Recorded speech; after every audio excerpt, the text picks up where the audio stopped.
All right, welcome back to the channel. It's your boy Fanon, and in this video, cannot miss the chance to point out that Terence Crawford's trainer, Bomac, said one of the most hating comments that was aimed directly at Gervonta Davis that I've heard in a while. He says that his team, Terence Crawford's team, think that rehydration clauses are some ussy stuff. Let's talk about that in this video.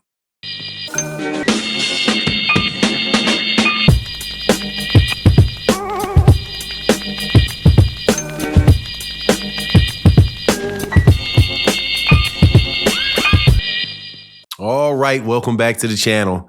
Everybody's a tough guy. When they ain't got a choice, let me repeat that. Everybody's a tough guy when you got no choice but to be that. And this is the case with Brian McIntyre and Terence Crawford, as Ring Magazine asked Bomac a question about rehydration clauses for this Canelo Alvarez fight that may or may not happen. Bomac's response is, no, we don't want that. That is some PUSSYSHIT. And I'm sorry, I could not help but laugh. If people don't know, I'm a lawyer by training.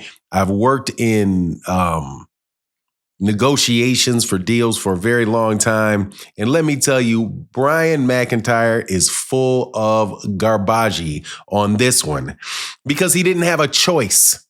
That's like saying, nah, we don't want to fight on the moon. You couldn't have flew on the moon anyway. We don't want a rehydration clause for Canelo Alvarez. Man, you weren't going to get one anyway, man. You're the B-side.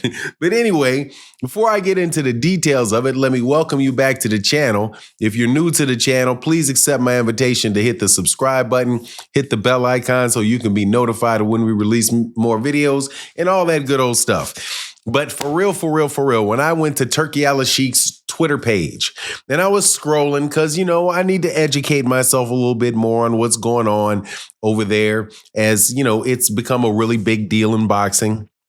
So I passed by Brian McIntyre saying that he thinks that rehydration clauses are some PUSSY stuff. And that's why they're not going to ask for that with Canelo Alvarez. And like I said, you might as well say, hey, I don't feel like fighting on Mars. I don't feel like fighting. It's stupid. I will refuse to fight on the sun. You're never going to go to the sun. So it's easy to say that you don't want it. He's never going to get a rehydration clause out of Canelo Alvarez. He's the B-side. So it's very, very easy for him to say he doesn't want it. However, there's another way that we can look at this. And this is a historical viewpoint. You guys are full of crap when you guys say this stuff about same day weigh-ins. Because what is a rehydration clause? Let's look at what it actually is. Say Canelo is at 168. They agree to a weight 168. The day of the fight, you cannot weigh any more than 178. The rule that the IBF has. So they limit the rehydration, right? Now, if that is PUSSY stuff, then what do you have to say to Roberto Duran? What do you have to say to Muhammad Ali? What do you have to say against Carlos Monzon? What do you have to say to Henry Armstrong, to Jack Johnson, to all these other people that had to make the weight the same day? The idea that somebody that says that they are a 135-pound champion feels like they need to weigh 160 pounds the day of the fight when they're fighting at 135, that is ussy stuff. That's the ussy stuff. It's not the people that say, yeah, I'm going to make a weight on the day of the fight and we're going to know how much somebody weighs when they walk in the ring. Weight classes don't mean, oh, you can weigh, as long as you weigh 135 for a second 2 days before the fight, yeah, we're good. The only reason that happened was because of television. because Eddie Mustafa Muhammad didn't want to fight, I do believe, Michael Spinks after Michael Spinks or somebody else missed weight, and he didn't want to fight a replacement fighter. But that's the only reason that people do not have to have same-day weigh-ins right now. So I find it interesting that somebody can say, yeah, that's ussy stuff. Number one, you don't have the authority, you don't have the clout to get him to do it anyway. So you're the B-side moving up in weight. You can't dictate anything to the guy who's there, who's the champion, and the guy that is making the money. Now, if Terence Crawford was moving up and he was bringing all the money, then he could put some pressure on him and tell him what he's going to do and what he's not going to do. You know, kind of like Terence Crawford was doing with Al Heyman and the PBC, asking for all kind of different stuff in that contract. You know, they might have thought that that was naggy shit. But you're protecting your interest, right? So everybody thinks, oh, Bud made good business moves. Okay. If somebody is moving up and they weigh 100, they're 130 pounders fighting 2 pounds up, 2 weight classes up from there. And they say, hey, yeah, the team says, hey, we want to make a fight with Mario Barrios, who's 140 pounds.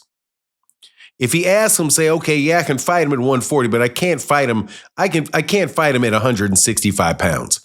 Okay, it's just too big. And you know why at a certain point people get too big? Because we see it in boxing matches all the time when somebody is tremendously outsized. You can see it. And you know full well that there are people like that go to snack, finding a way to drain themselves down, and they blow up monstrously. Devin Haney weighed over 160 pounds in the ring fighting a 135-pounder, but the 135-pounder, the guy that may only weigh walk into the ring in the 140s, is a ussy unless he allows Devin Haney to have a 20-pound, 15, 20-pound weight advantage over him. You sure about that? You sure about that? I don't think it is. I think what that is saying, hey, the only reason that we have a weight class, that we have weigh-ins the day before is for television. It's not because it's not because people say, oh, well, it's better for the fighter if you can make that weight the day before the fight and give them more time to rehydrate. That's not why they did it. They did it for television. And that's all. But if that's ussy stuff, then I'm telling you, you got a lot of problems with all the great fighters that had to weigh in the same day. Well, we agreed to that weight that day. That's what everybody agreed to. Yeah, it's what everybody agreed to. They agreed that you'd be fighting in a 147-pound weight division. They didn't agree that you could fight in a 167-pound weight division because of some network technicality, right? But anyway, I find the whole thing hilarious because, again, Brian McIntyre couldn't get a rehydration clause on Canelo Alvarez to save his life because he's the B-side. Of course, he doesn't want that. But we'll find it real interesting, though, if there was ever enough money on the table with him as a B-side, with him as the A-side, to see whether or not what he would do.